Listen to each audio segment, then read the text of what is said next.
क्या आपने भी सुना है कि 1980 में जिसने विप्रो में इन्वेस्ट किया था, आज की डेट में उसकी जो वेल्थ है वो करोड़ में पहुंच गई है। लेकिन जब इसके स्टॉक प्राइसेस को कंपेयर किया गया, यानी कि 1980 का स्टॉक प्राइस देखा गया जो कि 100 रुपीज था और आज का स्टॉक प्राइस देखा गया जो कि 650 रुपीज है, तो इसमें कुछ ज्यादा डिफरेंस तो नहीं आया, सिर्फ 550 रुपीज का डिफरेंस आया। तो ऐसा क्या हो गया कि 10,000 रुपए की इन्वेस्टमेंट करोड़ों में बदल गई?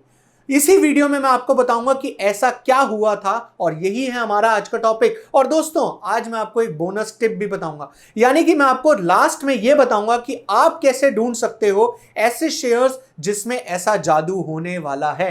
तो नमस्कार दोस्तों, मैं सीए रोहित सेठी, टैक्स फैक्टर इंडिया की इस वीडियो में आपका स्वागत करता हूं। चलिए स्टार्ट करते हैं आज का वीडियो। एक्चुअल में जब 1980 में विप्रो कंपनी लिस्ट हुई थी स्टॉक मार्केट के ऊपर, तो उसके बाद विप्रो ने 11 बार बोनस डिक्लेयर किया था और 2 बार शेयर को स्प्लिट किया है। बट पॉइंट ये आता है, ये स्टॉक स्प्लिट और बोनस है क्या? तो दोस्तों, हमारा टॉपिक आज का ये है कि स्टॉक स्प्लिट और बोनस ऐसा क्या जादू दिखाते हैं कि कोई शेयर में इन्वेस्टमेंट 10,000 की करी हुई करोड़पति बना सकती है। तो सबसे पहले हम टॉपिक को समझते हैं, यानी सबसे पहले हम ये समझते हैं कि स्टॉक स्प्लिट और बोनस शेयर होते क्या हैं और फिर हम समझेंगे कि उनका जादू कैसे चलता है। एक्चुअल में बोनस इशू होता क्या है, सबसे पहले ये समझते हैं। बोनस इशू जो बेनिफिट देता है वो देता है एग्जिस्टिंग शेयर होल्डर्स, यानी कि जो कंपनी के एग्जिस्टिंग शेयर होल्डर्स हैं उनको बेनिफिट दिया जाता है। और वो बेनिफिट कैसे दिया जाता है ये समझते हैं। कैसे? जैसे मान लो आप एक कंपनी के शेयर होल्डर हो और आपके पास उस कंपनी के 100 शेयर हैं। कंपनी ये कहती है कि आपके पास 100 शेयर हैं, हम आपको 1:1 का बोनस देते हैं। 1:1 का बोनस ये हुआ कि अगर आपके पास 1 शेयर है तो हम आपको 1 शेयर फ्री में देते हैं। इसका मतलब आज के बाद आपके पास उस कंपनी के 1 नहीं, कितने शेयर हो जाएंगे? 2 शेयर हो जाएंगे। ऐसे ही बोनस 1:1, 2:1, 5:1 और 10:1 भी दिया जाता है। इसका मतलब 10:1 का मतलब ये हुआ कि अगर आपके पास कंपनी का 1 शेयर है तो कंपनी आपको 10 शेयर बोनस में देगी और बोनस में दिए गए शेयर्स की वैल्यू ऑब्वियसली फ्री होती है। इस वजह से क्या होता है कि जब स्टॉक मार्केट में वो शेयर 500 रुपए पे ट्रेड कर रहा होता है तो वो शेयर का प्राइस डाउन आ जाता है। इसका मतलब यह हुआ कि कंपनी ने अगर आपको 1:1 का बोनस दिया, 1 के बदले 1 शेयर फ्री में दिया, तो जो शेयर 500 रुपए का ट्रेड कर रहा था वो मार्केट में अब 250 से ट्रेड करेगा, मतलब शेयर की वैल्यू डाउन आ जाएगी। बट पॉइंट ये आता है कि इससे बेनिफिट क्या मिला? पहले हमारे पास 1 शेयर 500 का था, अब हमारे पास 2 शेयर 250 के हैं। वैल्यू तो सेम ही आ रही है, वैल्यू सेम आ रही है, बट इससे होता यह है कि कंपनी के पास एक स्टॉक प्राइस को कम करने की वजह से लिक्विडिटी बढ़ जाती है। यानी कि कोई भी बंदा अब जब शेयर में इन्वेस्ट करेगा तो इन्वेस्ट करने के लिए उसको 500 रुपए इकट्ठे करने की जरूरत नहीं है, वो 250 रुपए से भी स्टार्ट कर सकता है। तो जब स्टॉक का प्राइस कम होता है उससे लिक्विडिटी बढ़ जाती है। तो यह तो बात हो गई बोनस इशू के बारे में। इसके बाद बात करते हैं स्टॉक स्प्लिट के बारे में। स्टॉक स्प्लिट क्या होता है? अब अगर हम बात करें स्टॉक स्प्लिट के बारे में, तो स्प्लिट का मतलब होता है बांट देना। इसका मतलब यह हुआ कि अब आपका स्टॉक बढ़ जाएगा। नहीं समझ आया? मतलब समझाते हैं। मतलब यह है कि आपके पास फिलहाल 1 शेयर है 500 रुपए का, यानी कि आपके पास 500 रुपए की वैल्यू के शेयर हैं। कंपनी चाहती है कंपनी के स्टॉक में लिक्विडिटी बढ़े, इसका मतलब और लोग इन्वेस्ट करें, वॉल्यूम बढ़े। अब वॉल्यूम बढ़ाने के लिए कंफर्टेबल प्राइस पे आना जरूरी है, एक ऐसे प्राइस पे जहां पर मोस्टली लोग ट्रेड करते हो। तो कंपनी ने देखा कि वो प्राइस जो है वो 50 रुपीज का है, बट आपकी कंपनी का प्राइस यानी कि जो शेयर आपके पास है वो तो 500 का है। अब उस 500 को 50 पे लाने के लिए कंपनी ने आपके 1 शेयर को 10 में कन्वर्ट कर दिया, यानी कि आपके स्टॉक को उसने 10:1 में स्प्लिट कर दिया, जिससे कंपनी का प्राइस जो ट्रेडिंग प्राइस होगा वो 500 से कम होकर कितने पे आ जाएगा? 50 पे। इसका मतलब जहां पहले आपके पास 1 शेयर 500 का था, वहां अब आपके पास 10 शेयर 50 के हो जाएंगे।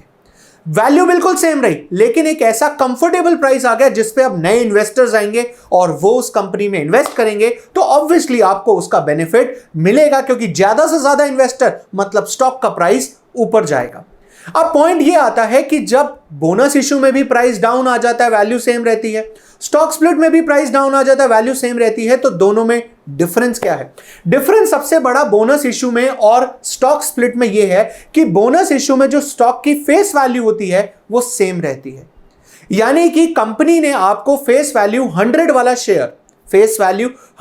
शेयर पहले एक दे रखा था, लेकिन कंपनी ने जब आपको उसका बोनस दिया तो इसका मतलब कंपनी ने आपको 2 शेयर 100 वाले दे दिए।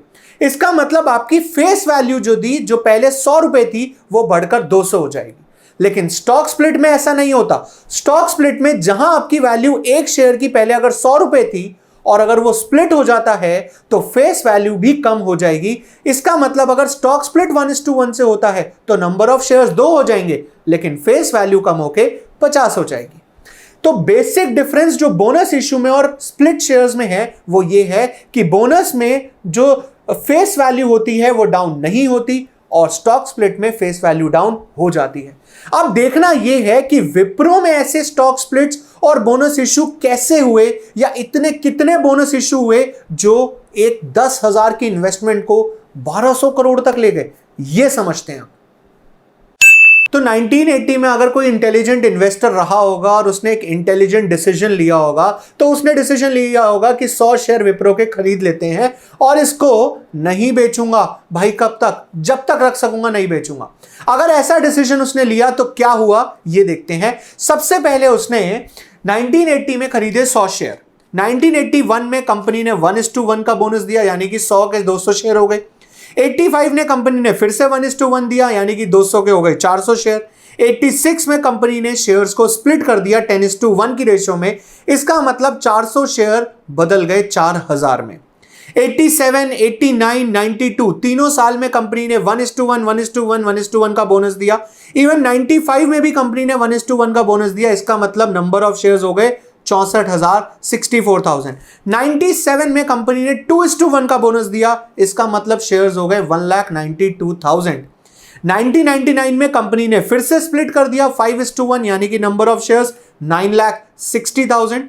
2004 में 2:1 का बोनस, 2005 में 1:1, 2010 में 2:3 और 2017 में 1:1। इसका मतलब अगर देखा जाए तो आज अगर मैं नंबर ऑफ शेयर्स निकालूं, जो शेयर्स 1980 में 100 थे, आज की डेट में वो नंबर ऑफ शेयर्स हो गए 1,92 लाख। इसका मतलब जो वैल्यू 100 शेयर की 100 से मल्टीप्लाई हुई थी, जितने में कंपनी ने शेयर इशू किया था, ये 1,92 लाख आज के प्राइस से मल्टीप्लाई होगा। और जाओ और देखो, गूगल पे चेक करो कि विप्रो के शेयर का आज का प्राइस कितना है और उसको 1,92 लाख से मल्टीप्लाई करके कमेंट बॉक्स में कमेंट करके बताओ कि कितनी वैल्यू आ गई।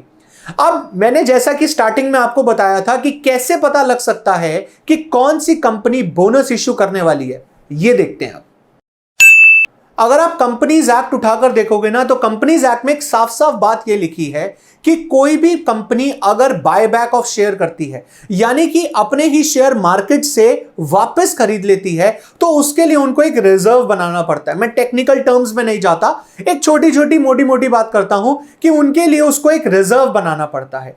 अब वो रिजर्व जो है वो कंपनी सिर्फ और सिर्फ बोनस इश्यू के लिए यूज कर सकती है। इसका मतलब यह हुआ दोस्तों कि अगर किसी कंपनी ने रिसेंटली बायबैक ऑफ शेयर्स किया है तो आप सोचकर समझकर उस कंपनी में इन्वेस्ट कर सकते हो, क्योंकि आने वाले टाइम में वो कंपनी उस रिजर्व को यूज करेगी। किस पर्पस के लिए? बोनस देने के लिए। यानी कि अगर 1:1 में बोनस दिया तो 100 के 200 शेयर हो जाएंगे, 2:1 में दिया तो 100 के 300 हो जाएंगे, एंड सो ऑन। और एक और बात बताता हूं मैं आपको कि रिसेंटली न्यूज आई है कि IRCTC जो है वो भी स्प्लिट होने वाला है, तो सोच समझकर आप उसमें भी इन्वेस्टमेंट कर सकते हैं। आशा करता हूं कि आज आपको टॉपिक पूरा क्लियर हो गया होगा कि स्टॉक स्प्लिट और बोनस इशू क्या होते हैं, और आप खुद एनालाइज करके देखोगे कि ऐसे कौन कौन से शेयर्स हैं पिछले कई सालों में जिन्होंने स्टॉक स्प्लिट और बोनस की वजह से कितने मल्टीपल रिटर्न्स दिए हैं। तो दोस्तों, इस वीडियो को शेयर करें, लाइक करें, और अभी तक अगर आपने सब्सक्राइब नहीं किया तो सबसे पहले सब्सक्राइब जरूर कर लें। मिलते हैं नेक्स्ट वीडियो में। आज के लिए इतना ही। Bye bye.